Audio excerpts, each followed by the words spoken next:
Every man thinks he's prepared for the silence that follows a divorce. But he isn't, not really. Because what breaks a man after marriage isn't just the loss of a woman, it's the realization that the entire meaning he built his life around suddenly collapses overnight. At 35, a man stands in the middle of a battlefield he never wanted to enter. He's too old to start over completely and too young to surrender. His home feels empty, but his mind is even louder than the walls around him. Every memory echoes like a ghost. Her laughter, her footsteps, the sound of the front door closing that one last time. You see, when a woman leaves, the world doesn't slow down for her. It keeps spinning and she adapts. She moves fast because emotionally, she's been detaching long before the breakup even happened. But for a man, divorce isn't a sudden cut. It's a slow bleeding. It's the dismantling of his inner architecture. Brick by brick, as he tries to make sense of what went wrong. Society will tell him to move on, to find someone new, but deep down, he knows the truth. It's not about replacing her. It's about replacing the version of himself that died with her. Carl Jung once said, "The meeting of two personalities is like the contact of two chemical substances. If there is any reaction, both are transformed." Divorce, therefore, isn't the end of love. It's the end of a transformation gone incomplete. A man at 35 doesn't just lose his wife, he loses the reflection of who he thought he was. The protector, the provider, the partner, all fade into the shadows. What remains is the raw, unfiltered self, the part of him that must now confront his own emptiness without the illusion of companionship. And this is where most men crumble, not because they can't find love again, but because they realize they never truly knew themselves to begin with. The marriage wasn't just a relationship. It was a mask that protected him from his own loneliness. Now the mask is gone, and what's left is the naked psyche staring into its own abyss. This video isn't about blaming her or glorifying pain. It's about what truly happens inside a man after divorce. When the world moves on, but his heart refuses to. It's about the quiet suffering men carry, the existential rebirth that follows, and the dark psychology that shapes a man into something new. Because after divorce, she moves on fast, but his world, his identity and his soul will never feel the same again. The emotional aftershock, why she moves fast and he freezes. When a marriage ends, the emotional aftermath unfolds in two different universes. For her, the detachment started long before she packed her bags. Women often process emotions during the relationship. Each argument, each silent night, each unmet need becomes a small rehearsal for the final goodbye. She grieves in real time, quietly, invisibly, preparing herself for freedom. By the time she says, "I'm done," she's already miles ahead emotionally. But for the man, that moment is the beginning of his grief, not the end. When she leaves, he's blindsided. He thought they still had time to fix things. He thought love was repairable through logic, patience, or effort. But emotional attachment doesn't obey logic. It fades quietly, and once gone, no amount of reasoning can revive it. A man at 35 has likely spent his adult life building identity through stability. His sense of worth comes from what he provides, what he protects, what he builds. Marriage, in many ways, becomes his psychological foundation. When it collapses, it's not just heartbreak, it's identity death. The emotional freeze he experiences is his psyche's defense mechanism against chaos. Jung called this the shadow confrontation, the moment when your false self is stripped away, leaving only the parts you refuse to face. Meanwhile, she adapts quickly, not necessarily because she's heartless, but because her social and emotional frameworks allow her to. Society sympathizes with her story. Friends, family, and even culture rally around her healing journey. She's encouraged to rediscover herself, to explore, to reconnect. For the man, however, society's message is brutally simple. Man up. He's not given space to collapse. His suffering is invisible because male pain is often seen as weakness. At 35 plus, men realize that life doesn't pause for their pain. Their ex-wife might already be dating someone new, smiling again, glowing even. But he's just learning how to breathe alone. He doesn't understand that she's been emotionally preparing for this new life long before he suspected anything was wrong. That's why she moves fast, and not because she's cruel, but because she already let go while he was still holding on. The collapse of identity, when the provider no longer has a purpose. Divorce doesn't just end a marriage. It ends the story a man tells himself about who he is. At 35, he's usually built his life around duty, providing, protecting, building a family, and ensuring stability. When all of that is ripped away, he faces a brutal question: who am I now? For years, his value was defined externally. His wife's happiness validated him. His children's laughter justified his sacrifices. His ability to endure became a quiet badge of honor. But when those external affirmations vanish, he's left standing in the ruins of his old identity, wondering whether his life ever belonged to him in the first place. Psychologically, this is what Jung described as the individuation crisis, the breaking down of the false self. The provider, the husband, the dependable rock. These are social archetypes, not the true self. They are masks men wear to function in a world that rewards control but punishes vulnerability. Divorce tears off that mask, leaving the man face to face with his most suppressed aspects: fear, dependency, emotional hunger, and guilt. That's why many men spiral after divorce, not because they can't live alone, but because they no longer recognize the man in the mirror. He becomes haunted by his own reflection. He sees a stranger looking back, carrying decades of suppressed emotions. He realizes how much of his marriage was not built on genuine connection, but on obligation and identity performance. She, on the other hand, often experiences liberation. Her social identity expands. She reclaims space, energy, and choices that felt lost in the routine of marriage. For him, it's contraction, a narrowing of meaning. He withdraws from friends, avoids conversations, hides behind work. But deep down, he's silently asking, if I'm not a husband anymore, who am I? This existential question is painful but necessary, because in the collapse of identity lies the seed of transformation. The man who faces this darkness without numbing it, without distractions, alcohol, or rebound relationships, begins to awaken something powerful. He starts to see how his life was built on external validation. He begins to understand that masculinity isn't about possession, it's about presence. Not about control, but about consciousness. The silence that follows, and when no one checks on him. After divorce, the first few weeks are filled with logistics, lawyers, documents, moving boxes, endless calls. But after the noise fades, the true silence begins. And that silence is what destroys most men. At 35 plus, a man's social circle often shrinks to co-workers, a few casual friends, maybe a brother or two. When his marriage ends, he quickly realizes how emotionally isolated he's become. No one really checks on him. No one asks if he's sleeping, eating, or even surviving. He's expected to keep functioning, to show up, pay bills, and smile through the pain. Meanwhile, she's surrounded by emotional support. Friends encourage her to heal, to travel, to find herself. But him? He's expected to move on, and that's the dark truth. Society romanticizes female healing but pathologizes male grief. A man's sadness makes people uncomfortable because it shatters the illusion that he's supposed to be strong. But here's what happens psychologically in this silence. He begins confronting himself for the first time. The distractions are gone. The house is quiet. There's no voice in the next room, no one waiting at the door. The silence becomes a mirror, forcing him to listen to his thoughts. And what he finds there isn't peace, it's chaos. Regret, resentment, longing, and shame. Yet this is the crucible of transformation. Because when a man truly faces solitude, he stops running. He begins to realize how much of his happiness was dependent on validation. The silence reveals not just what he lost, but what he neglected. His dreams, his depth, his individuality. Carl Jung once said, "Until you make the unconscious conscious, it will direct your life and you will call it fate." Divorce forces that confrontation. It rips open the unconscious and makes a man face everything he avoided while playing. The role of husband. The female indifference. When her calm hurts more than her anger.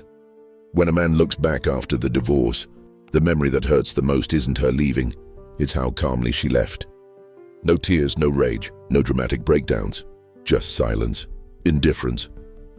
That calmness cuts deeper than any argument could, because it reveals the truth he refused to see.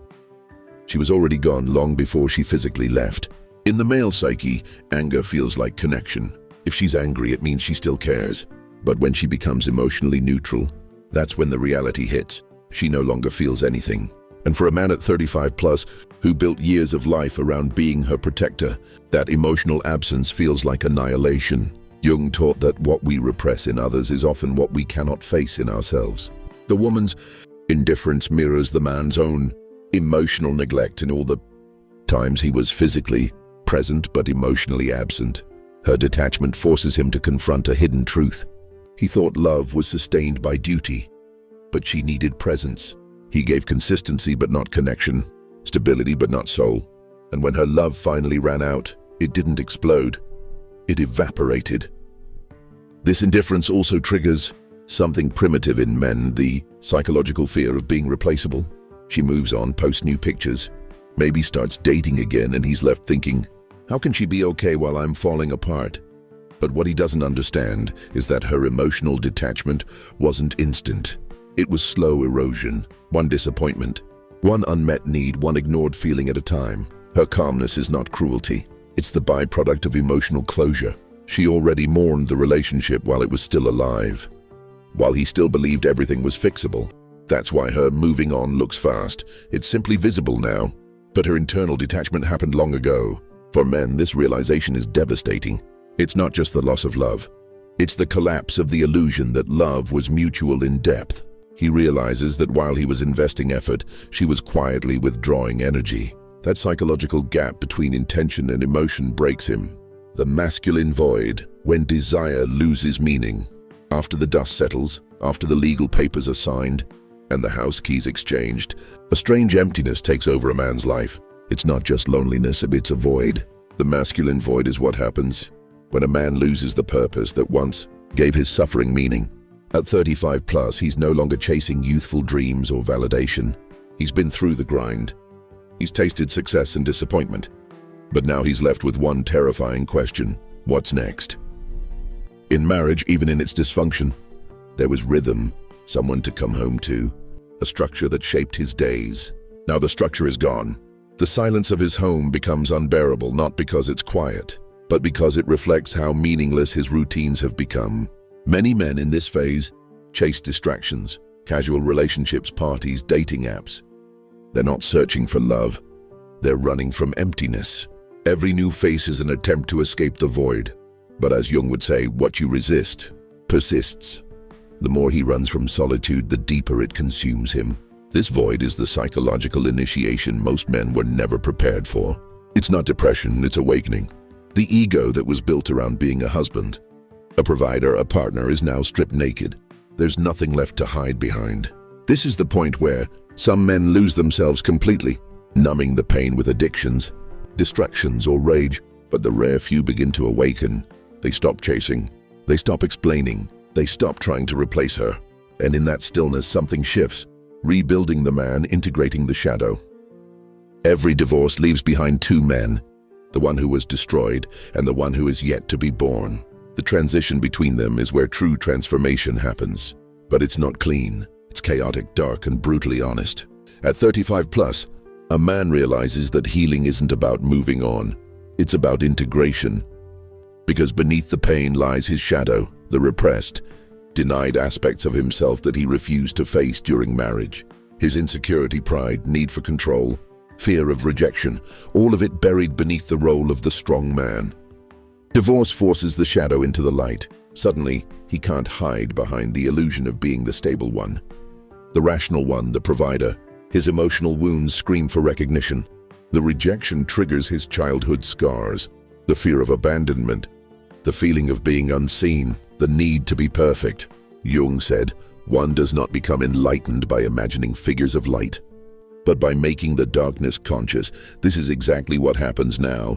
Every sleepless night, every silent breakdown, every wave of guilt and rage, it's the psyche burning off the lies he lived under.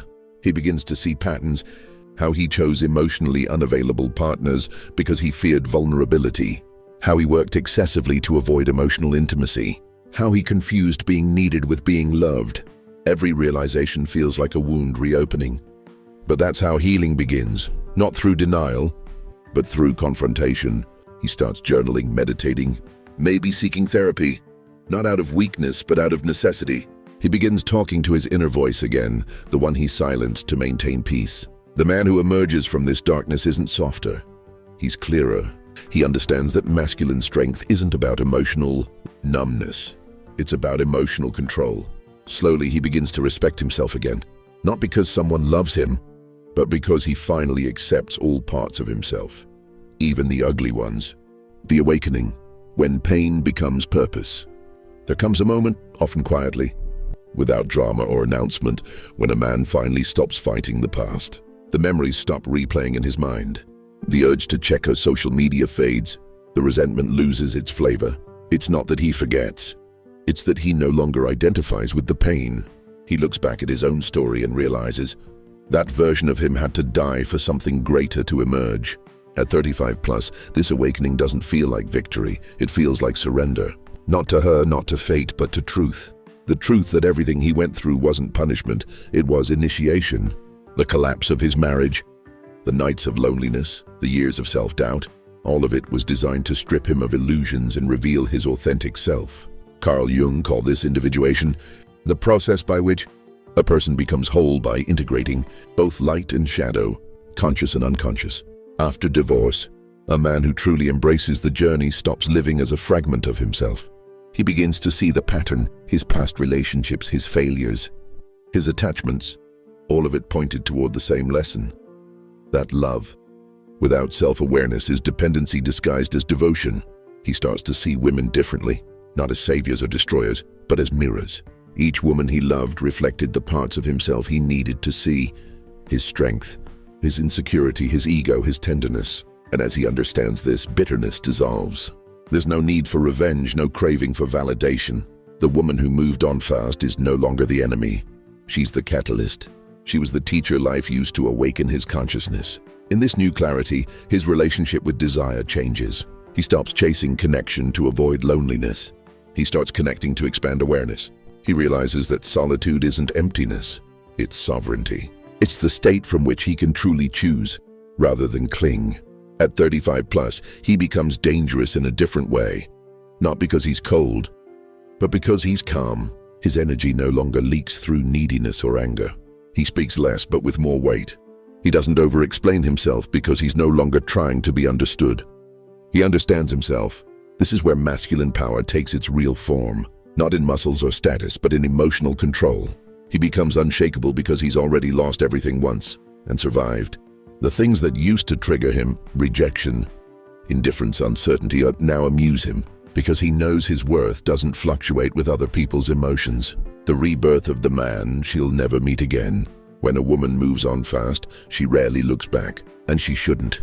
Her story continues as it should. But the irony of life is that the man she once left behind, the one she thought she outgrew, becomes someone she'll never meet again. He's not the same man she divorced. The pain that once broke him became his teacher. The silence that haunted him became his meditation. The loneliness that suffocated him became his freedom. He didn't rebuild to impress her, he rebuilt to meet himself. At 35 plus, he finally understands that life isn't about holding on. It's about letting go without losing your soul. He no longer blames her or fate or himself, because in the grand scheme of things, every heartbreak was part of his initiation into awareness. Every tear was a baptism in truth. Every rejection was redirection. He learns to carry love without attachment, to appreciate without possession. When he meets new women, he doesn't rush. He listens more. He sees beyond appearances. He's not impressed by beauty alone. He's drawn to depth, grace, peace, because he's finally found those qualities within himself first. In this rebirth, he becomes what Jung called the self-realized man. A man who no longer projects his wounds onto others, but transforms them into wisdom. The world no longer defines him. He defines the world through his presence. And strangely, this new presence draws people in. Friends, lovers, even strangers sense something sacred. A man who has looked into the abyss and found meaning. He doesn't speak of strength. He embodies it. He doesn't promise love. He is love, tempered by loss and purified by understanding. He walks differently now, not faster, not slower, but steadier. His eyes no longer search, they see. His heart no longer begs, it receives. And his soul no longer hides behind the armor of performance. He's simply real, unfiltered, grounded, free. This is the paradox most never see. When she moved on fast, he moved deeper. When she found someone new, he found someone eternal, himself. And that discovery is worth more than any love that ever left him. Because now he knows the hardest part after divorce wasn't losing her. It was losing himself for years inside the illusion of being loved. But what emerged from that loss is something far more powerful than romance. It's self-knowledge. And once a man truly knows himself, no loss can destroy him again. He becomes whole. Not perfect, but whole. He no longer seeks closure from her, because closure came from within. So when he looks back at 35 plus, at the ashes of what used to be, he doesn't see failure anymore. He sees transformation. He sees the making of a man who stopped needing to be chosen, because he finally chose himself. And that is the man the world fears and respects, not the one who avoided pain, but the one who transcended it.